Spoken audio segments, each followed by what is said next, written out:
All.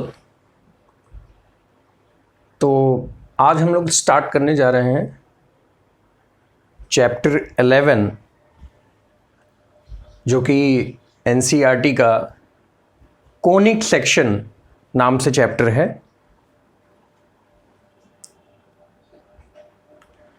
तो NCERT part 1 जो आपका बुक है जिसमें कोनिक सेक्शन नाम से ये चैप्टर है और इसमें हम लोग काफ़ी कुछ डिटेल में पढ़ेंगे और काफ़ी इंटरेस्टिंग चैप्टर है, बहुत ही आसान चैप्टर है। आपको सीरियसली बता रहा हूँ, सिर्फ आपको आराम से एक एक टॉपिक जो भी एक्सप्लेन कर रहा हूँ उसको अच्छे से समझना है।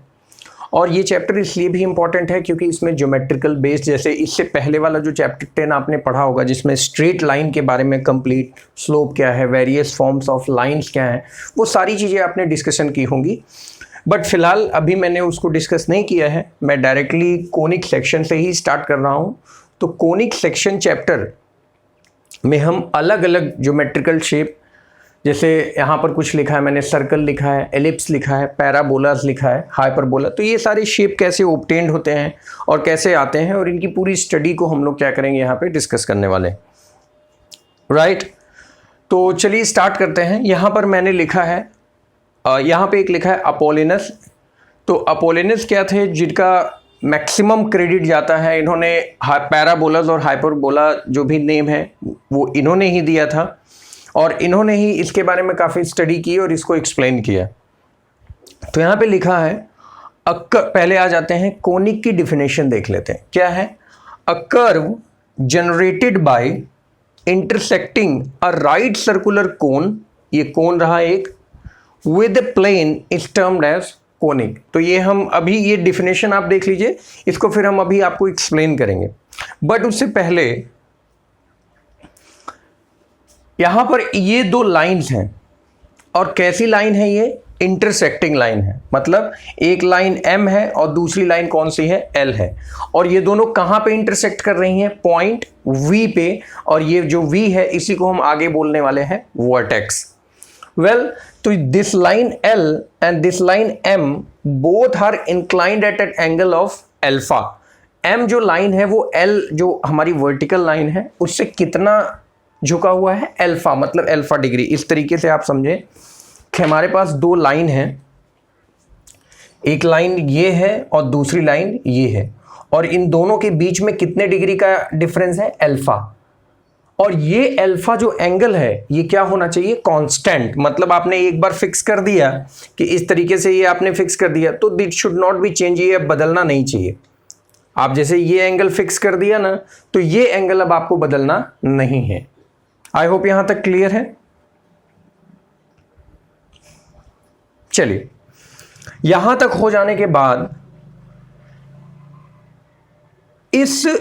ये लाइन फिक्स रखना है और इस एंगल को भी फिक्स करना है, और फिर हमें ये वाली जो लाइन M है इसको रोटेट कराना है। तो रोटेट कैसे कराएंगे, ऐसे ही 360 डिग्री, मतलब इसके चारों ओर हमें क्या करना है, इस लाइन को ऐसे ही रखना है और इसी एंगल पे, फिक्स एंगल पे इसके चारों ओर क्या कर देना है, हमें रोटेट कराना है। मतलब इस लाइन को ऐसे रोटेट कराते हुए लेकर आना है। तो हमें कौन सी शेप ऑब्टेन्ड होगी, इस तरीके की कुछ शेप ऑब्टेन्ड होगी। क्या आप ऐसा समझिए कि ये लाइन इस लाइन के चारों ओर घूमकर आ रहा है तो आपको यही शेप तो मिलने वाला है, ये वाला फिक्स रहेगा। सपोज करिए कि ये लाइन धीरे धीरे घूम घूम के इस तरीके से आ गई है तो ये एक शेप आपको मिलेगी ऊपर, और सिमिलरली ये शेप आपको मिल जाएगी नीचे। तो वही मैंने बगल में ड्रॉ किया हुआ है। यहां तक क्लियर है बात। तो जो पॉइंट V है इसको क्या बोलते हैं हम लोग, वर्टेक्स। ये क्या हो गया आपका, वर्टेक्स। ये मैंने यहां पे नहीं लिखा हुआ है, लेकिन इस पॉइंट V को यहां पे वर्टेक्स क्या है, ये है।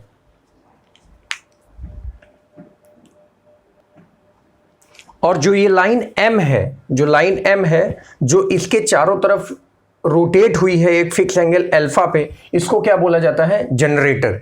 और जनरेटर ये हो गया, ये वर्टेक्स हो गया।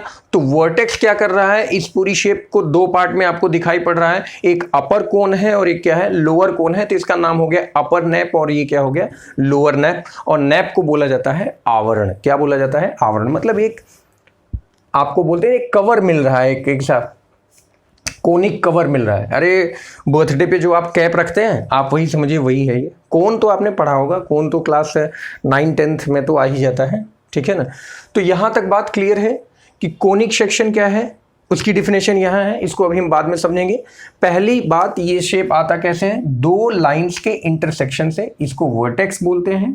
और ये लाइन जब इसके चारों तरफ रोटेट होता है तो इससे जो स्ट्रक्चर जनरेट होता है उसको क्या बोला जाता है, कोनिक सेक्शन। और दो पार्ट में जनरेट हुआ है, अपर एंड लोअर।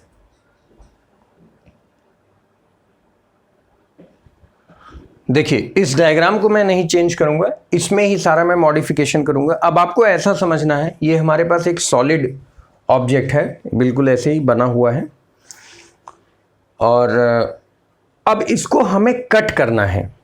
और कट किससे करेंगे, प्लेन की हेल्प से। किससे कट करेंगे, प्लेन। प्लेन तो आप लोग जानते हैं ना, 2 डायमेंशनल है, लेंथ है, विड्थ है, उसके पास थिकनेस नहीं है। प्लेन यूक्लिड ज्योमेट्री में प्लेन आपने पढ़ा होगा क्लास 9th में। तो प्लेन क्या है, 2 डायमेंशनल एक सरफेस है, आप ऐसे समझो। उसी से हमको क्या करना है, अब इसको कट करना है।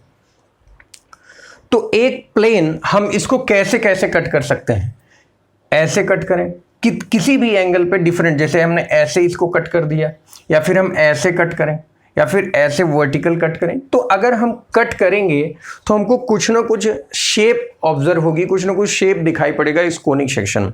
तो उसी को बोलेंगे the curve generated by the intersecting a right circular cone with a plane. तो कैसे प्लेन इसको कट करेगा, और वो जैसे मान लो हमने ऐसे कट कर दिया, इस तरीके से इसको क्या कर दिया, कट कर दिया। ये प्लेन आपको 3D में बनाऊं तो कैसे होगा, ऐसे। ये एक प्लेन है और ये प्लेन ने क्या कर दिया है, इसको कट कर दिया है। तो कट करने पर हमको कौन सी शेप मिलेगी, इस तरीके से एक सर्कल ऑब्टेन होगा ना। ये सेक्शन कैसा ऑब्टेन होगा, सर्कल। तो वो कंडीशन हम लोग अब धीरे धीरे समझने वाले, जिसको मैं आपको एक एग्जाम्पल के थ्रू समझाऊंगा। मेरे पास मतलब एग्जाम्पल क्या है, आप इसे समझ सकते हैं घर पे भी। हमारे पास एक पोटैटो है और एक नाइफ है। तो आपको ऐसा समझना है कि पोटैटो आपका कोन है, कोन नहीं कहूँगा, मतलब ये आपका एक शेप है, और इसको अगर हम कट करें अलग अलग एंगल पे, अलग अलग शेप पे, तो हमको क्या ऑब्टेन होगा ये हमें समझना है, ठीक है ना।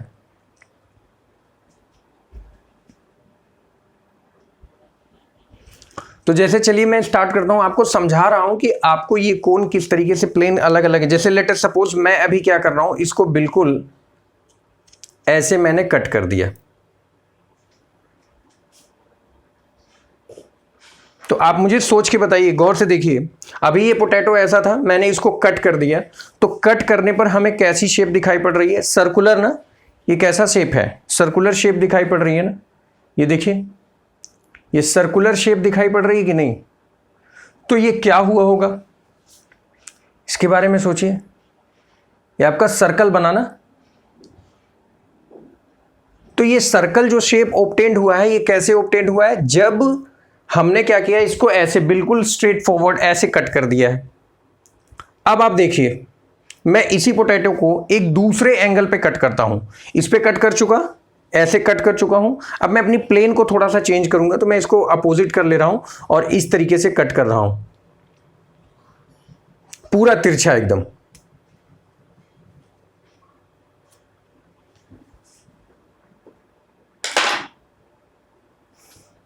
तो पहले की शेप बिल्कुल एकदम सर्कुलर मिली थी, पहले तो एकदम सर्कल मिला था, लेकिन अभी सर्कल नहीं मिला है, थोड़ा सा क्या हुआ है, चेंज हो गया है। और चेंज होके हमें कौन सी शेप मिली है, अब देखिए थोड़ा सा चेंज हो गया है। पहले कंप्लीट सर्कल था, लेकिन अभी वाला कंप्लीट सर्कल नहीं है। मतलब पहले अगर हमको ये शेप मिला होगा एकदम कंप्लीट सर्कल, तो दूसरी बार हमको ये शेप मिल रहा है ऐसा।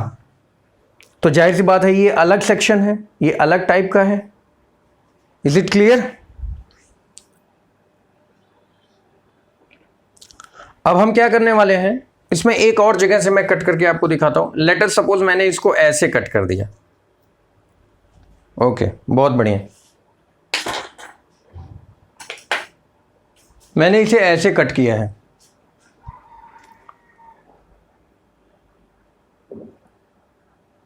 ये तो बस आप इस पे फोकस करिए। ये देखिए, ये शेप, ये जो बना है ना, इस पे आप केवल फोकस करिए, नीचे का मत देखिए। बस आप केवल इस शेप पर फोकस करिए, ये बस इतना ही है, मतलब ऐसा शेप हमें कुछ मिल रहा है, ऐसा, बस ये एक प्लेन ऑब्टेन हो रहा है ऐसा कुछ। तो अभी हम देखेंगे, और फिर ये सर्कल हो गया, ये एलिप्स हो गया, इसको नया नाम दिया गया, मतलब इसको पैराबोला, और एक और ऑब्टेन होगा ऐसे, इसको नाम दिया जाएगा हाइपरबोला। तो इस तरीके से आप देख सकते हैं कि जब इस कोन को अलग अलग एंगल पे, अलग अलग प्लेन पे कट किया जाता है तो हमें किस किस तरीके के शेप्स मिलते हैं। तो इन चारों के बारे में हम नेक्स्ट मतलब इसी में स्टडी करने वाले हैं। Is it clear? तो अब आपको समझ में आ गया होगा। अब curve generated by a intersecting a right circular cone with a plane is termed as conic. तो उसको क्या कहा जाता है? कोनिक। आई होप यहां तक क्लियर है। ओके, नाउ चलिए, यहां अब आपको समझना है, एक बार एज्यूम करिए, आपको समझ में आ जाएगा। ये आपके पास कोन है, डबल नैप्ड कोन है, अपर सेक्शन है, लोअर, तो हम एक एक जगह पे कट कर रहे हैं। जैसे ये हमारा एक प्लेन है, हॉरिजॉन्टल प्लेन है, और वो इसको पूरा इस तरीके से कट कर रहा है। तो ऐसा कट करने पर ये जो सेक्शन बना हुआ है ये क्या कहलाएगा? एक सर्कल, ठीक है ना। तो यहाँ पे दो एंगल हमने पढ़े थे। स्टार्टिंग में कौन सा एंगल पढ़ा था? एक पढ़ा था अल्फा, ध्यान है, अल्फा। अल्फा कौन सा एंगल था? वर्टिकल प्लेन से जनरेटर जो दो एक्सिस थी हमारी, वो कितने एंगल पे झुका हुआ है, वो एंगल था। मतलब ये एक्सिस से दूसरा वाला कितना झुका था, ये वो वाला एंगल था। समझ में आ रहा है?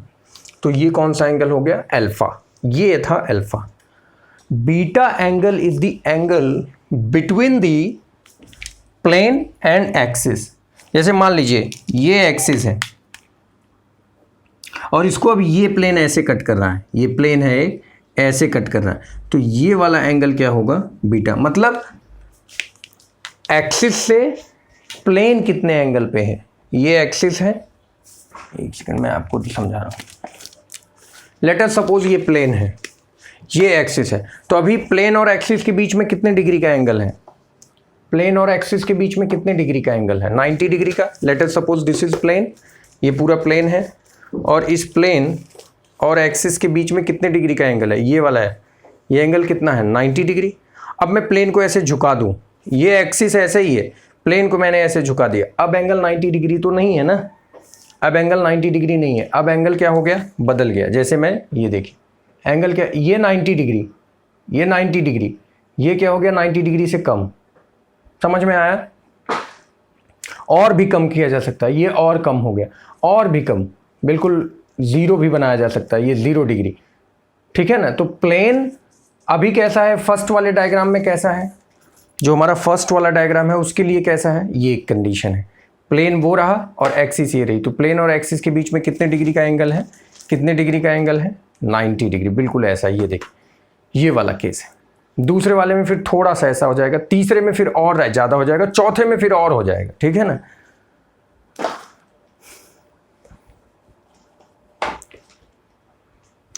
तो यहां पर when beta equals to 90 degree, ध्यान रखिएगा, beta is the angle between axis and the plane. तो हमें जो कोनिक सेक्शन जनरेट होगा, जो सेक्शन जनरेट होगा, वो क्या कहलाएगा? सर्कल।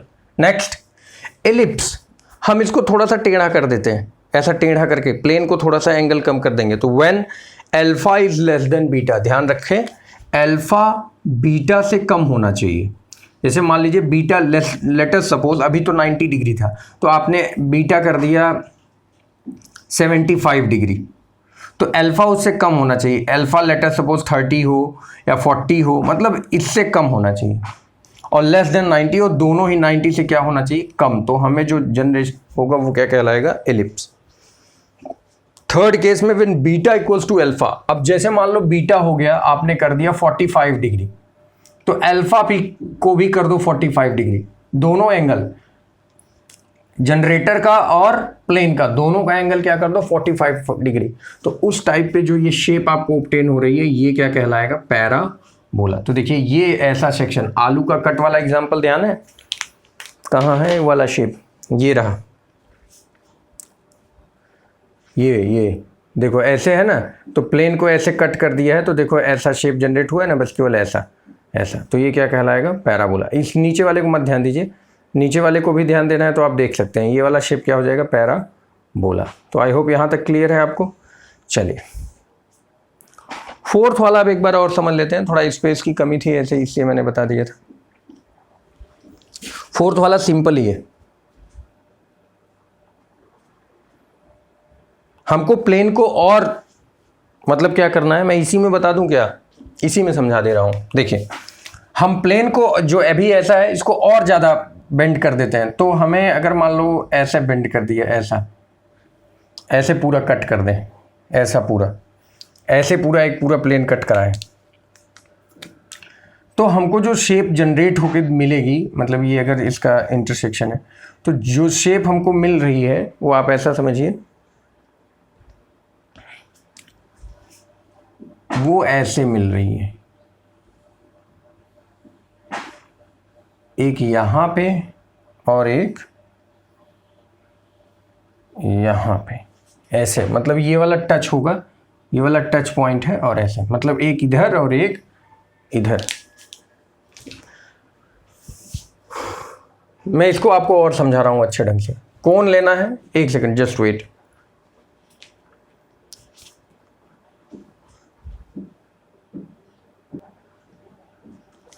चलिए तो अब आप समझने की कोशिश करिए। ये हमारे पास दो कोन है, डबल साइडेड राइट सर्कुलर कोन है। तो मैंने क्या किया, इस बार प्लेन को पूरा वर्टिकल रखा है। देखिए यहाँ पे बीटा क्या है, ग्रेटर देन और इक्वल टू 0, मतलब 0 के बिल्कुल क्लोज हो, या तो 0 से थोड़ा सा ज्यादा, 1 डिग्री 2 डिग्री 3 डिग्री, मतलब इस डिग्री एंगल पे आप प्लेन को अगर कट करते हैं। तो आप मुझे ये बताइए, अभी ये हमारा एक्सिस था, ये हमारा एक्सिस है, अब वो प्लेन से कितना एंगल, अभी मैंने तो बिल्कुल 0 ही बना दिया है, और लेस देन अल्फा। अल्फा तो ये है ना एंगल, ये वाला अल्फा है, जैसे मैंने बताया था जनरेटर और एक्सिस के बीच में। तो हमें इस रेड कलर वाली शेप को ऑब्जर्व करना है। ये प्लेन कहाँ पे कट कर रही है, एक इस पॉइंट पे इंटरसेक्शन हो रहा है और एक इस पॉइंट पे इंटरसेक्शन। तो एक सेक्शन यहाँ पे जनरेट होगा, तो आप देखिएगा ऐसा हमको शेप एक यहाँ मिलेगा और दूसरा शेप हमको यहाँ मिलेगा, मतलब ये रहा। तो ये दो शेप आपको ऑब्टेन्ड होंगी, मतलब ऐसे जब आप बिल्कुल वर्टिकल प्लेन में कट कर देंगे तो इस तरीके से। तो मैं चारों शेप को अब इकट्ठा बना रहा हूं, आपको समझना है। चारों कंडीशन याद रखिएगा, first condition, second condition, third condition, fourth condition. First condition क्या थी, ए वाली क्या थी, beta is equal to 90 degree. ध्यान रहे, बीटा क्या कर दो आप 90 डिग्री, अल्फा के बारे में नहीं सोचना है। बी वाले केस में 90 से बीटा को क्या होना है, थोड़ा सा कम होना है, मींस अल्फा से बीटा से कम होना चाहिए और लेस देन 90 डिग्री होना चाहिए। ये है केस एलिप्स का।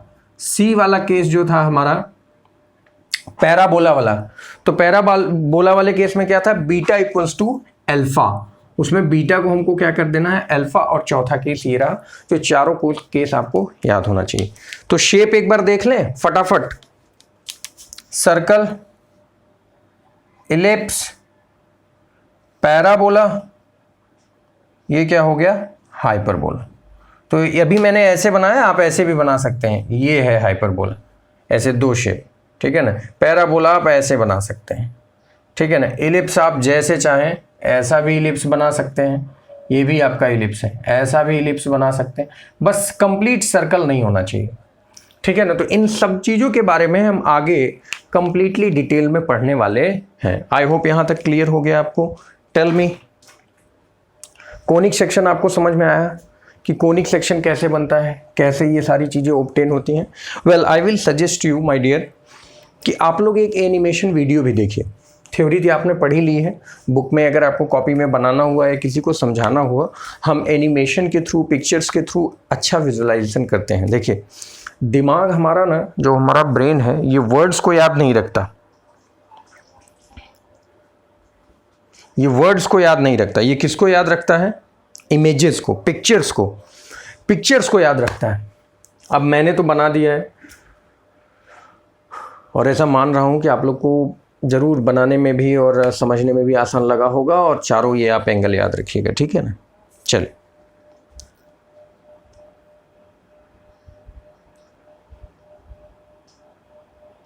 आप एक स्क्रीनशॉट भी ले लीजिए, समझना चाहते हैं तो।